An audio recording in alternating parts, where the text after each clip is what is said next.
bonsoir. Bonsoir. Merci une fois de plus d'être venu au Festival Tial. C'était un énorme plaisir d'avoir fait ta connaissance ici, de t'avoir écouté. Et pour toi, jusqu'ici, quelles sont tes impressions du festival? Bon, j'aime pas trop les impressions parce que ça ne dit jamais rien de précis. Mais par contre, j'aime l'idée d'être à un festival de gens motivés. Parce que j'ai le sentiment profond que tout ici est fait en sorte que ce genre de festival n'existe pas. Et en tout cas, n'existe pas dans cette forme aussi élaborée, avec des curateurs, avec des auteurs de valeur, qui ont des idées profondes et tout ça, qui ont une bibliographie incroyable, qui ont une influence certaine, c'est pas des influenceurs, ils ont une influence certaine depuis des années. Et donc moi j'aime bien l'idée des festivals d'enragés, de motivés comme celui-là. Et c'est ça qui m'a vivifié dès le premier instant que je suis arrivé.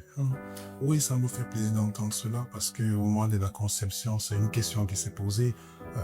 Quelle est la forme qu'on veut donner au festival? Est-ce qu'on garde ça un petit festival, mais avec la possibilité d'échanger, de prendre suffisamment de temps de lire les textes comme tu as vu, tu as lu en français, tu as performé en français, Nina a performé en allemand, etc.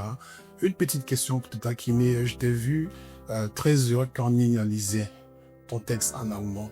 Est-ce que tu te reconnais dans le texte? Est-ce que c'est pour toi? Qu'est-ce que ça t'a fait d'entendre ça va en allemand? Oui. Ça va au-delà de mon texte. Oui. Ça va vraiment au-delà de mon texte. Ça va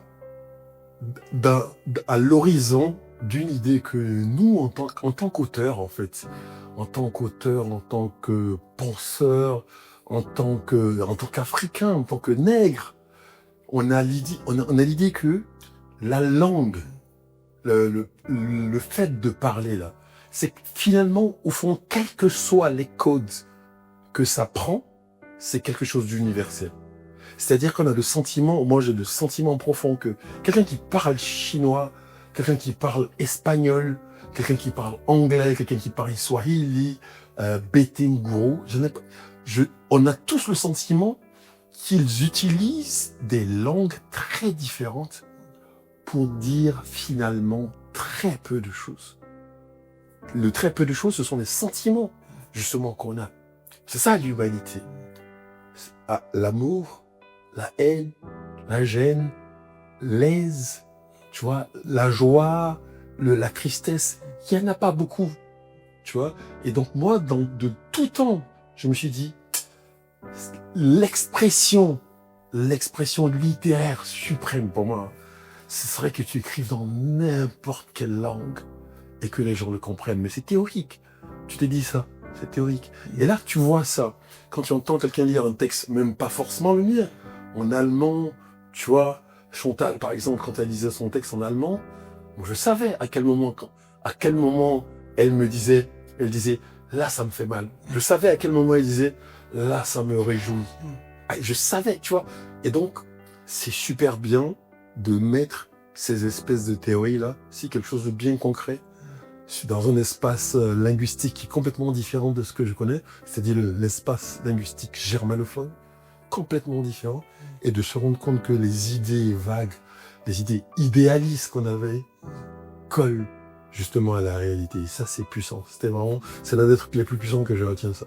Ça me rappelle un peu Ken Bogoul qui était ici il y a 2 ans. Il nous a dit, quand on lisait ses textes en allemand, elle fermait les yeux, elle se concentrait, mais on avait l'impression qu'elle comprenait tout, pas parce qu'elle connaissait les textes, mais Voilà. la beauté de langue, la fascination, est-ce que la lecture dans l'écriture, est-ce que ça rejoint un peu l'idée de la beauté du geste dont tu parles? Et beauté la texte. Mais, regarde, la beauté, là, ce qui fait que l'humain, l'homo sapiens sapiens, il est devenu cette espèce envahissante qui envahit toute la Terre, là.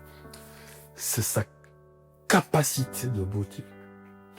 Parce que c'est dans la beauté que tu encapsules tout, dans une seule statuette, dans un seul vers, sur une seule phrase, tu peux encapsuler toute une civilisation et la transmettre ad vitam aeternam.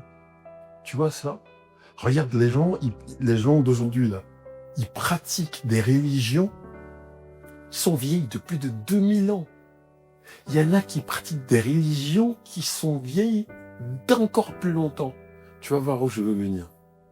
Mais finalement, comment se transmettent-ils ces religions-là? Ils se transmettent ça par le chant, l'incantation, la prière. La prière, c'est pas, ils ne parlent pas à Dieu. Ils inventent de la beauté. La danse, la trépidation, la transe, tu vois, la peinture. Quand on parle de la Renaissance, putain, on parle de putain de dévots catholiques.